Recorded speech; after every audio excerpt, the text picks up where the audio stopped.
Et les gens, c'est Killerman et aujourd'hui nous sommes ici pour une nouvelle vidéo et plus précisément une toute première vidéo sur Advanced Warfare.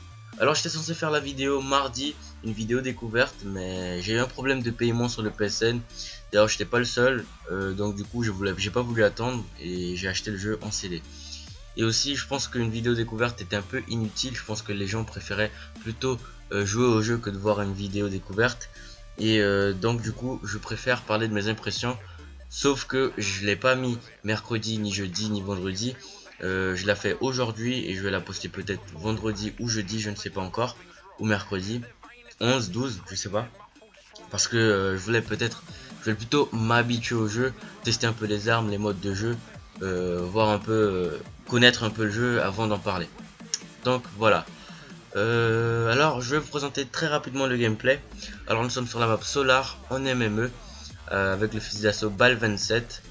J'ai réalisé la DNA, c'est la troisième DNA que je réalise et je l'ai lancé à la fin de la partie tranquille, j'ai eu le temps, heureusement. Alors j'avais déjà fait une autre vidéo avec un autre gameplay où j'avais fait une DNA, mais je trouve que celle-ci, cette vidéo là, plutôt le gameplay est beaucoup plus beau, donc du coup j'ai décidé de refaire la vidéo avec un nouveau commentaire et un nouveau gameplay.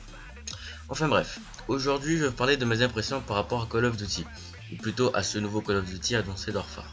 C'est vrai que je pourrais pas vous donner mon avis final, vu que le jeu il y a sorti il y a même pas une semaine. Donc tout ce que je pourrais vous dire c'est quelques remarques que j'ai pu faire sur le jeu. Des bonnes remarques comme des mauvaises remarques bien sûr. Alors déjà le jeu il me plaît énormément. Pour l'instant il me plaît énormément, mais il faut se fier aux apparences. Faut pas dire que le jeu sera le meilleur de tous les temps alors qu'on vient d'avoir le jeu il y a même pas une semaine. Mais je peux déjà vous confirmer que ce jeu est mieux que Ghost. Ça les gars c'est sûr à 100%.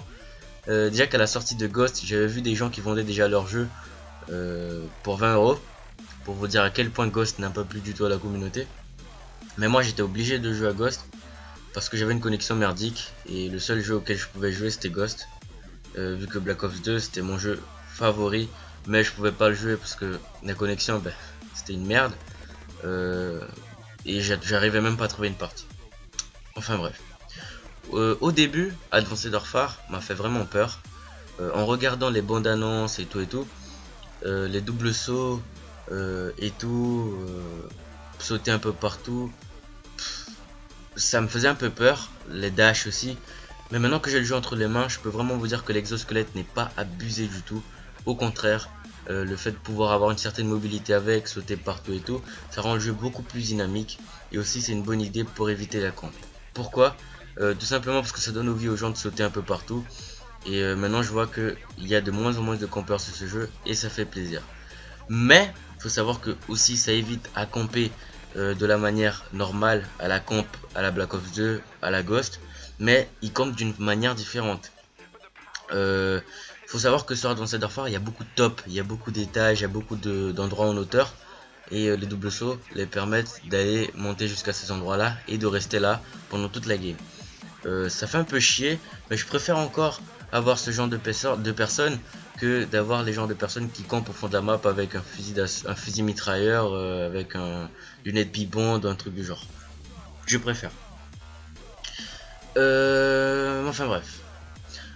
Autre chose qui m'a fait peur, et aussi je pense qui a fait peur à une grande partie de la communauté, c'était le fait de se mettre invisible. Mais finalement maintenant que j'ai le jeu et que je peux tester tous les exocompétences, je peux vous dire que en fait on ne devient pas invisible mais plutôt transparent. Ce sont deux choses totalement différentes. Transparent on voit à travers et invisible on ne voit pas du tout. Et puis ça ne dure que 10 secondes et le joueur est assez visible, donc ça ne cause aucun problème du moins pour l'instant. La connexion est vraiment pas stable. Il y a beaucoup de lag, les barres de connexion ne représentent pas du tout la vraie connexion. Donc du coup tu sais pas trop si t'as une bonne co, des fois il y a une barre, des fois t'as 4 barres, ça change de temps en temps. Et puis si t'as pas la connexion mon frère oublie, parce que le jeu il dépend énormément de la connexion. L'adversaire a vraiment un avantage de malade sur toi si t'as pas la co. Surtout avec les sauts et les lags.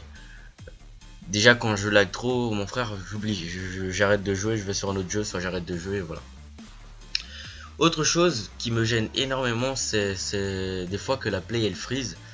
De temps en temps la play freeze, soit le jeu se ferme tout seul, ça revient vers le menu XMB, ou soit quand tu rentres dans une game, tu prends 2 ans pour déployer, ou des fois tu déploies même pas pendant toute la partie. Je suis déjà resté pendant toute la partie pour essayer pour voir si ça déploie, mais en fait non, même pas. Mais je pense que le jeu il est un peu trop lourd pour les old gen Xbox 360, PS3, parce qu'apparemment sur PS4 il n'y a pas de bug du tout, donc c'est sans doute ça le problème. Et aussi malheureusement, encore une fois, les serveurs dédiés restent qu'une promesse. Mais bon, peut-être pour une prochaine fois. Le niveau de santé, avant de parler du niveau de santé, oui, les serveurs dédiés sur Ghost, ben, ils ont promis sur Ghost les serveurs dédiés. Mais bon, c'est resté qu'une promesse. Apparemment, ils ont mis serveur, comment ça s'appelait, serveur hybride. Et encore une fois, sur Advanced Warfare, pas du tout de serveur dédié. Peut-être pour un Black Ops 2 ou un Ghost 2, ou plutôt un Black Ops 3 et un Ghost 2. Imagine un Ghost 2, c'est vraiment de la merde, putain. Enfin bref, voilà. Parlons du niveau de santé. Alors, le niveau de santé, disons qu'il est normal. C'est pas, tu meurs pas en 2 balles, mais tu meurs pas non plus en 7. Des fois j'ai l'impression de mourir en 3 balles et des fois en 10. Mais je pense que c'est plutôt la connexion qui fait ça. Les armes. Alors je trouve qu'il n'y en a pas beaucoup. Ça m'a assez déçu. Il y a à peine 6 fusils d'assaut, 4 snipers et 6 mitraillettes. Je pense qu'ils pouvaient en mettre plus. En tout cas, mes armes favorites sont sans doute la balle 27. Je pense que la plupart c'est la balle 27, qui est sans doute la meilleure arme, ou plutôt le meilleur fusil d'assaut. Vraiment un fusil d'assaut exceptionnel. Il bouge vraiment pas. Vraiment une très bonne cadence, une très bonne mobilité. En sniper, c'est le Morse qui est vraiment bien. C'est le seul sniper à verrou, je crois. Ouais, je pense que c'est le seul sniper à verrou. Et aussi l'Atlas qui fait vraiment jamais d'hit marker, mais il est un peu bizarre physiquement. Et aussi il y a un petit problème, il fait jamais d'hit marker, mais tu peux pas tirer au no-scope. Il faut viser pour tirer. Petite particularité du sniper. Et en mitraillette, c'est, attendez, je regarde très rapidement ici, je ne sais pas comment elle s'appelle, KF5 et la SM1. Voilà, deux mitraillettes que j'aime beaucoup, vraiment très stable, principalement comment ça s'appelle, putain, KF5, voilà, vraiment une très bonne précision, et c'est ce qu'on cherche sur tous les mitraillettes. Voilà.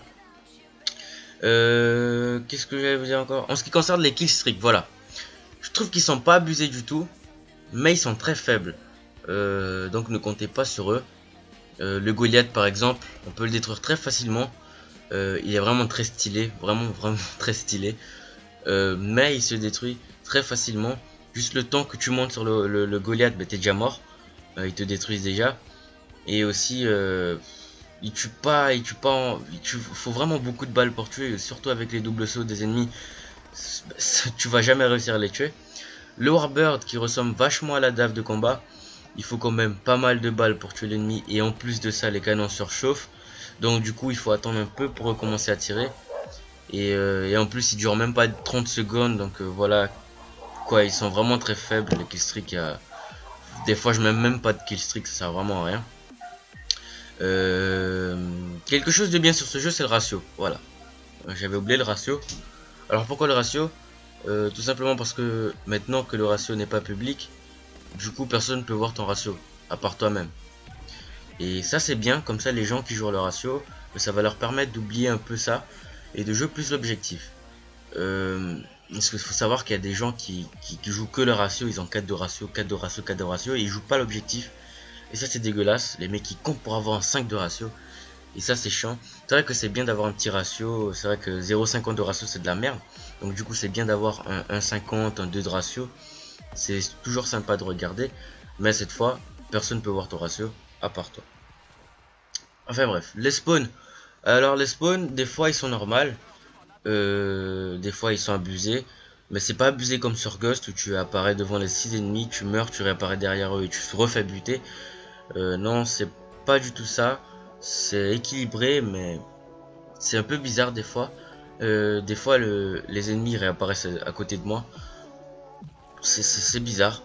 Mais je pense que ça va être réglé. Enfin du moins j'espère, avec une mise à jour, un truc du genre, je pense que ça va être réglé. Parce que des fois je me sens blasé du fait que la plupart du temps je me fais tuer par derrière.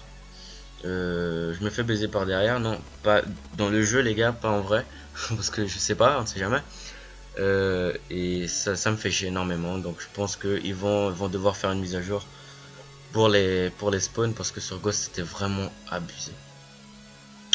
La possibilité de personnaliser son personnage était déjà présente sur Ghost. C'est quelque chose que j'aime beaucoup. D'ailleurs c'est la seule chose que j'aimais sur Ghost. Aussi le retour du camouflage en or et du diamant et aussi d'un camouflage qui s'appelle royauté. L'or se débloque très facilement, je ne sais pas pourquoi ils ont mis l'or.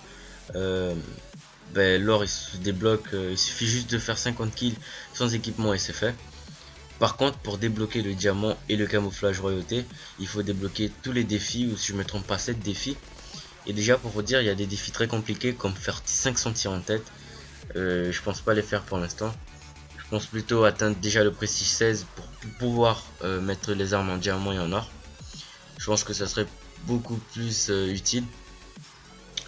Donc voilà, il y a beaucoup de choses à dire les gars. J'ai pas tout en tête. Je vais en refaire une vidéo peut-être dans 2-3 mois, 4 mois pour vous en parler de ça dans Dorfar, mais plutôt lorsqu'on sera habitué à ce jeu, parce que le jeu il vient de sortir, on n'a pas beaucoup de choses à dire. Donc je pense que ça devant Dorfar nous réserve beaucoup de surprises. Pour l'instant je prends du plaisir à jouer à ce code. Je suis à fond dessus, je suis prestige 4 là. Différent de Ghost qui m'a vraiment déçu. J'espère que ce jeu ne va pas finir comme Ghost. En tout cas les gars, je vous le conseille, testez-le, il est vraiment bien. Et je pense pas que je vais regretter d'avoir acheté ce jeu. Donc voilà les gars, c'était tout, merci d'avoir regardé cette vidéo. N'hésitez pas à partager, aimer et surtout vous abonner à ma chaîne. Ça fait énormément plaisir. C'était Killerman les gars, et à plus.